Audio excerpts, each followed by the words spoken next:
58 years ago, a French-built interceptor touched down in Pakistan for the first time. Today, that same aircraft type, modernized, rewired and rearmed, is still on active duty, still armed, and still cleared to deliver a nuclear payload.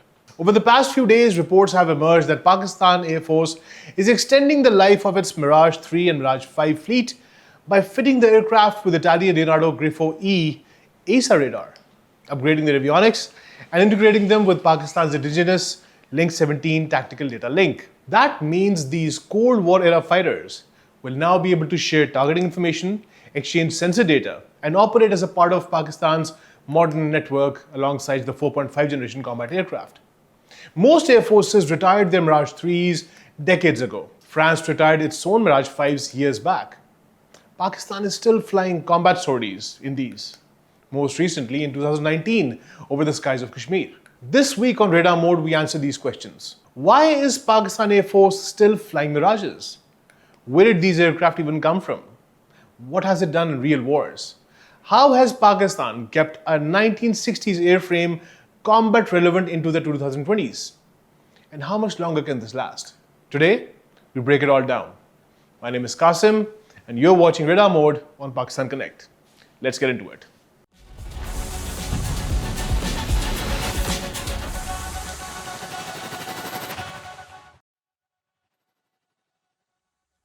To understand why the Mirage matters so much, we have to go back to the aftermath of the 1965 war. Pakistan came out of the war with a fighter fleet built around F-86 Sabres and F-104 Starfighters, both American, solid aircraft, but outdated against India, and increasingly hard to resupply as Washington tightened arms restrictions on both countries after the war.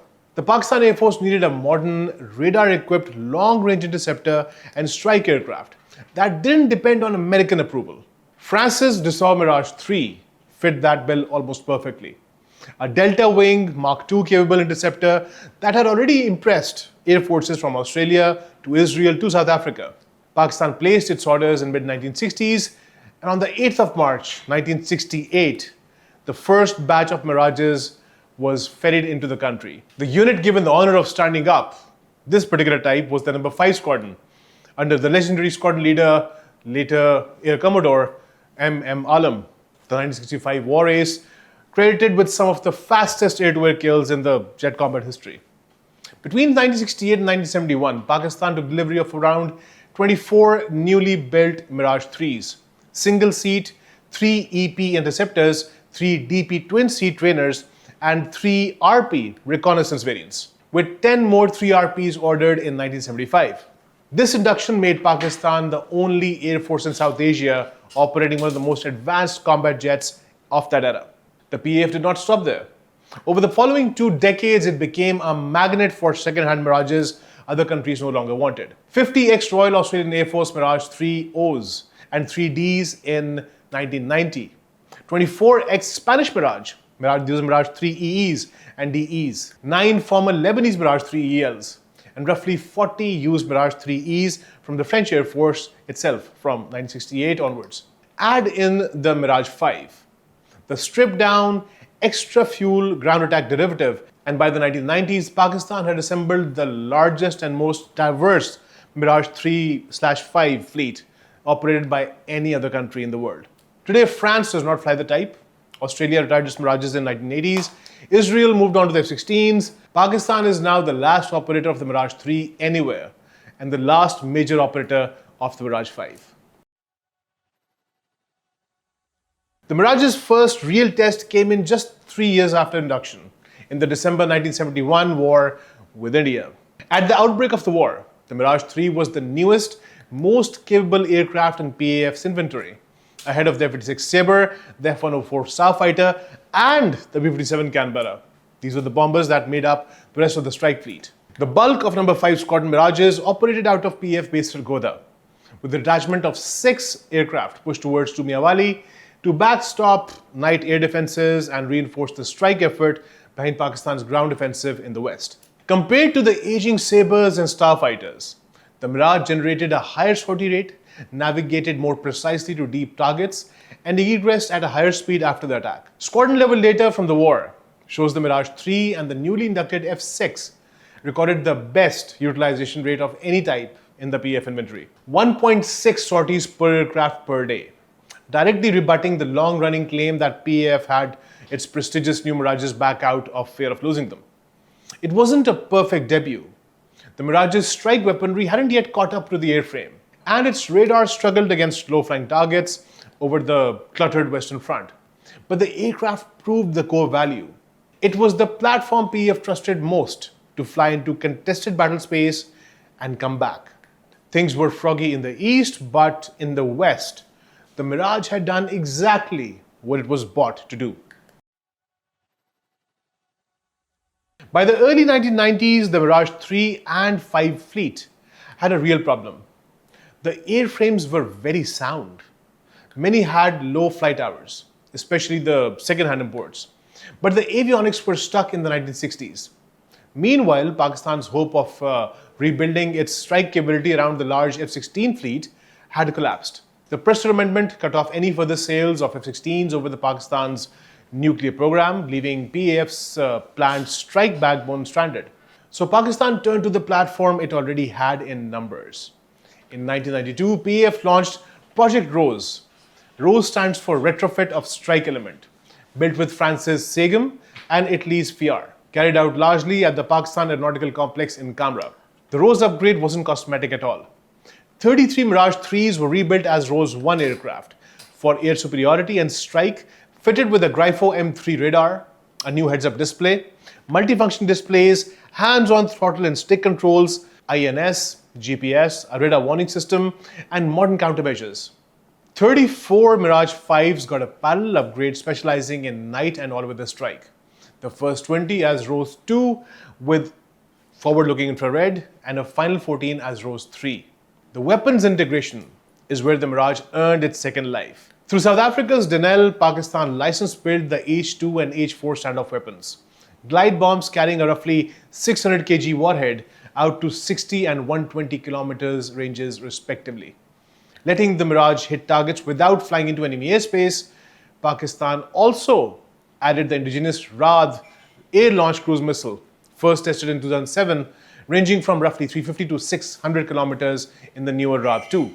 Certain Mirage 5s with the IGAV radar were wired to guide the Exocet anti-ship missile, that's a naval role. And later in the program, PF added aerial refueling probes to extend the Mirage's reach further still. Put simply, Project Rose took an aircraft that entered service 4 decades ago and turned into Pakistan's principal standoff strike and cruise missile platform, a role it still holds till this date. Here's a fact that surprises a lot of people. For decades, the Mirage 3 and 5 fleet has doubled as Pakistan's most credible air-delivered nuclear platform.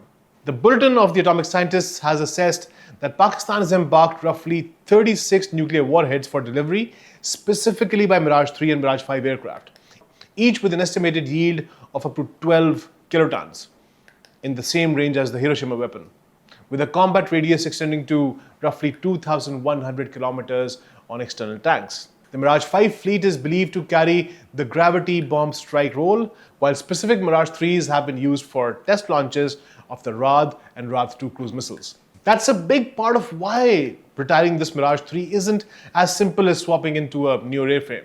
Any replacement has to be cleared and trusted for the same strategic mission.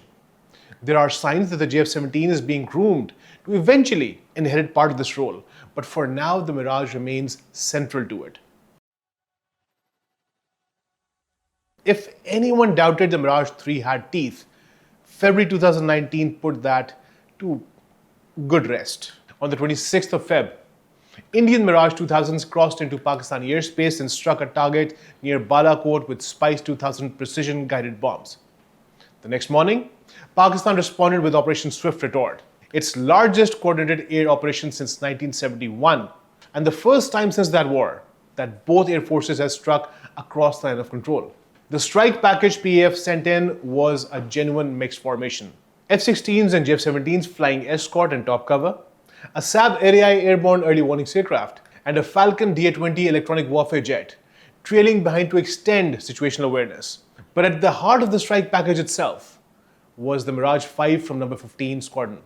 Carrying the H-4 standoff weapons, PAF had spent almost 2 decades integrating through Project Rose. Reports indicate the bombs were guided to their aim points by weapon system officers flying in Mirage 3DA aircraft, coordinating via data link. The reconnaissance and strike partnership the type has specialized in since the Project Rose upgrades. The bombs were deliberately released into open ground near military positions in Indian administered Kashmir, a calculated show of reach and precision rather than an attempt to inflict mass casualties. Every Mirage involved delivered its weapon and returned home safely. Of course, the Indians would dispute this. But what isn't disputed is this. More than 50 years after its combat debut, the Mirage was still the platform Pakistan Air Force trusted to put ordnance precisely on target in a live, contested engagement against its principal rival. So why hasn't Pakistan retired this aircraft yet? 3 reasons: numbers, money, and a very specific set of jobs the Mirage 3 still does that nothing else in the fleet does yet. On numbers, PAF is estimated to still operate about 150 Mirage 3s and Mirage 5 airframes, a huge chunk of total fighter strength for a country that has historically tried to match a much larger Indian Air Force with a smaller but larger in count fleet. Simply retiring 150 jets overnight would blow a hole in squadron strength that newer acquisitions haven't filled yet. On money, keeping an old airframe flying is counterintuitively often cheaper in the short term than replacing it, especially when the airframe has already been paid for, the infrastructure to maintain it exists at Kamra, the Mirage rebuild factory, and the aircraft has already been rewired to carry modern weapons. Dassault stopped producing Mirage 3 and 5 spare parts years ago, which has pushed Pakistan towards reverse engineering and locally manufacturing components, a costly workaround but still cheaper than a wholesale fleet replacement for a compressed timeline. And on the specific job, through the Rose program, the Mirage 3 and 5 became and largely remains Pakistan's sole delivery platform for the H-2 and H-4 standoff weapons, and one of very few aircraft cleared for the Raad cruise missile family. Even as the JF-17 and the newer J-10CE take over the air superiority and multi-role missions, nobody has fully transferred the Mirage's specific standoff strike capability and nuclear delivery portfolio yet. And that's also the logic behind the newest twist in the story. Reports emerging from the early 2026 indicate PAF is moving to fit part of the Mirage's fleet with the Italian Leonardo Grifo E, an active electronically scanned array radar, or the AESA radar, offering a claimed detection range around 157 kilometers and the ability to track about 24 targets simultaneously. It would replace the mechanically scanned Grifo M3 sets fitted under the original Rose program back in the 1990s, effectively giving these airframes a 4th radar generation in under 3 decades of service. Analysts covering the move are blunt about what is and what isn't an AESA-equipped Mirage 3. What this upgrade does is buy Pakistan Air Force a modern, digitally networked sensor on an airframe that's already paid for, already integrated with Pakistan's standoff weapons, and already familiar to a generation of maintainers and pilots. A bridge capability to keep squadron numbers intact while next generation programs are maturing. And the radar isn't the only piece moving. Reporting from early 2026 also points to a new weapon entering this picture: the Taimur, a Pakistani-developed cruise missile reportedly being integrated into the Mirage 3 specifically. It's credited with a range of roughly 500 kilometers, terrain-hugging and sea-skimming flight profiles, and a modern guidance system intended for precision strikes into defended airspaces. And notably, it's built light, at around 1200 kgs, specifically matching the load-carrying capacity of the Mirage 3. In effect, Taimur looks like the next link in the same chain that started with the Raad back in 2007. Rather than retire the platform, PF keeps handing it newer standoff weapons scaled to what a 1960s airframe can still manage and carry. The airframes themselves are still getting used pretty hard. In April 2026, reports surfaced that 8 Mirage 5s from the number 27 Squadron had been deployed to Saudi Arabia under a bilateral defense cooperation agreement. Whatever the specific mission, the optics are notable on their own. These are some of the last operational Mirage 3-5 family aircraft flying anywhere in the world, and Pakistan is still confident enough to send them into a detachment abroad rather than treat them as a fleet to be quietly parked, Taken together, a new AESA radar, a new cruise missile, and an active overseas deployment, all inside the first 4 months of 2026, this isn't a fleet coasting towards retirement. It's a fleet PAF is actively investing in. None of this means the Mirage flies forever, although I would love to see it fly, but PAF's own long-term planning points towards a genuine end date. Reporting over the past 2 years has PAF looking at retiring somewhere between 250 and 330 legacy fighters by around 2030, a category that includes the entire Mirage 3.5 fleet alongside the older F7PGs. And that's a striking number. It works out to roughly 44% of the Air Force's current total fighter strength coming out of the books inside a single decade. The replacement plan leans heavily on China. PAF has already inducted roughly 20 to 25 J-10CE multi-role fighters, with reports suggesting an appetite for dozens more. The indigenous GF-17 Thunder program is scaling up through Block 3, with a further Block 4, sometimes referred to the PFX designation, planned to extend the type's lifespan and capability. Further out, PAF has signaled interest in the J-35 stealth fighter and is pursuing its own fifth-generation ambitions under the Project ASM. Put together, the strategy is a high-low mix. J-10CE and eventually the J-35s or the stealth aircraft, the fifth-generation ones, at the high end, GF-17 as the affordable backbone, and the Mirage and F-7 fleets phased out as that mix matures. There's also a more unconventional idea floating around defense circles. Rather than simply scrapping over 200 retiring Mirage and F-7 airframes, some analysts have proposed converting them into unmanned combat aerial vehicles, something that China has been doing with their F-6s and their F-7s at a large scale. These are cheap and expendable strike or decoy drones built from airframes PAF already owns. This is in the same spirit as the Loyal Wingman and collaborative combat aircraft concepts major air forces are now experimenting with globally. Nothing official has been confirmed on that front, but it is a sign of just how much institutional value PAF still sees in these old airframes, even on the way out the door. For now, though, the Mirage isn't gone. It's still very much here. It's flying with a new Italian AESA radar being fitted through 2026. It's being handed a new indigenous cruise missile in the Taimur. It remains tied to Pakistan's standoff strike and nuclear delivery architecture.